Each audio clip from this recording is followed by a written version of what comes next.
mà cái tua ôn màn ở bên họ bị nè mà cái cho ta những ninh mà mi cầm phốt ở bên nhà để nâng một cái tua mong ហ្នឹងហើយបងប្អូនទាំងអស់គ្នាបងប្អូនគាត់ជាស្គាល់បងប្រុសប៉ាអីខ្ញុំអាសាផុសវីដេអូគាត់ច្រៀងកងោឲ្យគាត់និយាយកងោអញ្ចឹងទៅហើយនៅក្នុងវីដេអូមុនគឺខ្ញុំបាននិយាយដែរថាបងប្រុសគាត់ទទួលច្រៀងអាហ្វែ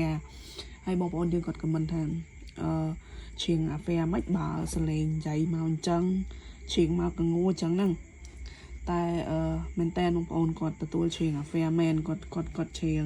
ហើយបើសិនជាពុកម៉ែបងប្អូនត្រូវការក្រុមតន្ត្រីសម័យ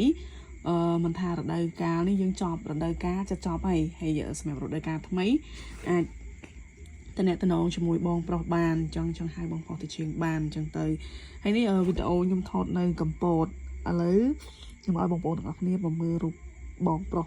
គាត់ត្រូវច្រៀងឡើងច្រៀងនៅលើឆាកអញ្ចឹងនេះបងប្អូនបងប្រុសដែរបងប្អូនទាំងអស់គ្នាអាសាឃើញគាត់និយាយកងោគាត់ច្រៀងកងោហើយនេះរូបត្រូវកាត់ត្រូវចាប់យកទៅដាក់នៅ LED អញ្ចឹងណាហើយខ្ញុំត្រូវលេងជួបគាត់ថ្ងៃទី9 ខែ 7 នេះយើងចិត្តអស់រោងហើយអញ្ចឹងសម្រាប់រដូវកាលក្រោយរដូវកាលថ្មីសម្រាប់បងប្អូនដែលចង់បានក្រុមតន្ត្រីសម័យហើយក៏ដូចជាចង់បានបងប្រុសប៉ាវដែលបងប្អូនទាំងអស់គ្នាចំណាំហៅគាត់ថាអាកងោឲ្យទៅច្រៀងគឺបានគឺទទួលទាំងអស់ឲ្យតែពុកម៉ែបងប្អូនត្រូវការຂະຫນាតតូចຂະຫນាតធំអីគឺមានទាំងអស់ហើយមែនតើណាបងប្អូនសង្ហាបងប្អូនឃើញគាត់ថតដូចដែលខ្ញុំថតផុសគាត់ដងអីមើលទៅគាត់ខោអាវអីចឹងហ៎នេះឥឡូវមែនតើនេះគេនៅលើឆាកសូម្បីតែខ្ញុំមើលអត់ចង់ស្គាល់គាត់ទេយ៉ាងមែនគាត់ផ្ញើឲ្យខ្ញុំពីប៉ុសនេះបងប្អូនមួយទៀតអញ្ចឹងបងប្អូនទាំងអស់គ្នាចង់ដឹងថាគាត់ច្រៀងព្រោះអត់គាត់និយាយគាត់អីហ្នឹងពេលគាត់ច្រៀងហ្នឹងវាមិនអីមិនអញ្ចឹងណាអាច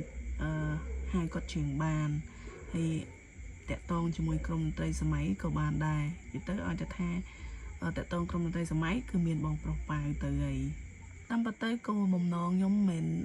ចង់អួតគាត់អីទេតែគាត់ថាយើងធ្លាប់តែឃើញគាត់កំប្លុកកំ pl ែងលេងអីចឹងឲ្យបងប្អូនទាំងអស់គ្នាសើចសប្បាយតែទៅពេលឃើញវារូបប៉ិតគាត់ត្រូវឡើងច្រៀងលើឆាកអញ្ចឹងចាំជួបគ្នាទាំងអស់គ្នាថ្ងៃទី9 ខែ 7 នៅភូមិរកាឃុំរកាស្រុកកណ្ដាលស្ទឹងខេត្តកណ្ដាលអរគុណ